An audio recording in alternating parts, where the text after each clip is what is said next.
J'espère que tu n'as pas peur de faire face à un rayon de la mort extraterrestre. Oh, Suzanne, quelle méchante. Elle a fait peur à Duncan Dougal pour s'amuser. Ouais.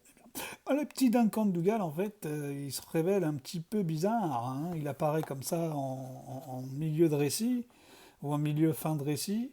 Il propose son aide pour démasquer Broxol, mais on s'aperçoit que, bizarrement, il est un petit peu bipolaire, je pense, le gamin. Parce qu'il passe son temps à taper le petit Peter aux récréations pour ensuite dire qu'il l'aime bien.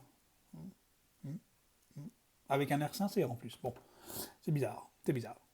Mais, quoi qu'il en soit, la petite Suzanne qui s'apprête à aller une nouvelle fois chez Broxton pour prendre des photos du champ de force hein, tombe sur Duncan qui propose de l'aider. Ils doivent tous les deux rejoindre Peter pour s'exécuter. Hein, le plan est en marche. Ça y est, là, à mon avis, c'est les derniers moments de l'action. Là, il faut que ça avance. D'ailleurs, chapitre 15, il faut agir. J'étais si nerveuse que je n'osais pas regarder M. Smith en lui demandant la permission de quitter la classe pour aller à ma leçon de musique. Pardonnez-moi, monsieur Bamwick, pensai-je en passant devant la porte de ce dernier sur la pointe des pieds. Une fois dehors, je m'assurai qu'il n'y avait personne en vue, puis je courus jusqu'à ma bicyclette, la détachai, et je m'éloignai de l'école en pédalant à toute allure. Duncan était au rendez-vous, juché sur une bicyclette bleue à 5 vitesses. Suis-moi, lui lançai-je, et nous nous dirigeâmes vers la sortie de la ville. En arrivant devant la maison de Broxholm, je consultai ma montre. J'avais quitté la classe depuis 12 minutes. Si je pouvais effectuer le voyage du retour dans le même temps, cela nous laissait 16 bonnes minutes pour prendre les photos.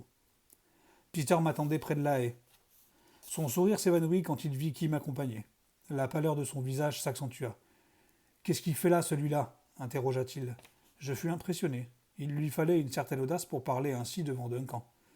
À ma grande surprise, Duncan accepta cette rebuffade sans s'émouvoir. « Je suis venu vous aider, dit-il, et il leva les mains pour montrer que ses intentions étaient amicales. Il va faire le guet, m'empressai-je d'ajouter en espérant que Peter serait favorable à l'idée. Ce dernier hésita un moment, puis haussa les épaules. C'est bon, fit-il à contre-cœur, tu peux rester. Duncan arbora l'air satisfait d'un chiot auquel on a jeté un os à grignoter. Il demanda Et où est-ce que vous voulez que j'opère ? On lui montra un creux de la haie d'où l'on pouvait surveiller le trottoir. Cache-toi là, dis-je. Si tu vois arriver M. Smith, va jusqu'au porche et sonne à la porte pour nous avertir. Ensuite, sauve-toi à toutes jambes. Duncan alla prendre son poste. Je regardai Peter, il me fit un signe de tête, et nous nous dirigeâmes vers l'arrière de la maison. La vieille porte de bois donnant sur la cave s'ouvrit aussi facilement que lors de notre précédente visite. Je supposais que Broxholm, locataire de passage, ne s'était pas soucié de vérifier que le verrou fonctionnait. Nous pénétrâmes de nouveau dans l'antre de l'extraterrestre. Cette fois, je me sentais un peu plus à l'aise. Après tout, nous étions pratiquement sûrs que Broxholm ne quitterait pas l'école, nous savions exactement où nous allions, et nous disposions d'une sentinelle pour nous éviter les mauvaises surprises. Pendant les premières minutes, tout se déroula du mieux possible. Nous montâmes de la cave au grenier sans perdre le moindre temps, et rien n'avait changé.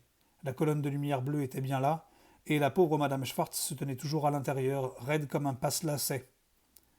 Je courus toucher le champ de force. Presque aussitôt, j'entendis la voix de Madame Schwartz me résonner dans la tête. « Hello, Suzanne, qu'est-ce que tu fais là ?»« Nous voulons prendre des photos de vous, pour montrer des preuves de ce qui se passe, dis-je. La suite me déconcerta. Mais n'étiez-vous pas là il y a quelques minutes demanda Madame Schwartz. Elle semblait en proie à la plus totale confusion. Je me mordis la lèvre. Est-ce qu'elle avait toute sa tête ? Naturellement, étant donné que ma pensée la concernait, Madame Schwartz la capta sur le champ. Non, je suis pas folle, déclara-t-elle, et j'ai seulement beaucoup de mal à réfléchir là-dedans. Elle marqua une hésitation. Quel jour sommes-nous ? Nous sommes mardi, dis-je, mardi 26 mai. Sa réaction faillit me renverser. Oh, plus que 2 jours, Suzanne. Broxholm va mettre son plan à exécution, il faut agir, vite. Je sais, répondis-je. Vous pouvez compter sur nous, Madame Schwartz. Sa frayeur me parvenait aussi distinctement que ses pensées. J'aurais donné n'importe quoi pour l'apaiser. Peter interrompit notre conversation à moitié silencieuse. Suzanne, nous ne sommes pas là pour bavarder, nous avons des photos à prendre. Il avait raison, bien sûr. Tenez bon, Madame Schwartz, pensai-je, nous allons vous sortir de là, je vous le promets. Peter s'était déjà mis à l'œuvre. Celle-là doit être bonne, marmonna-t-il.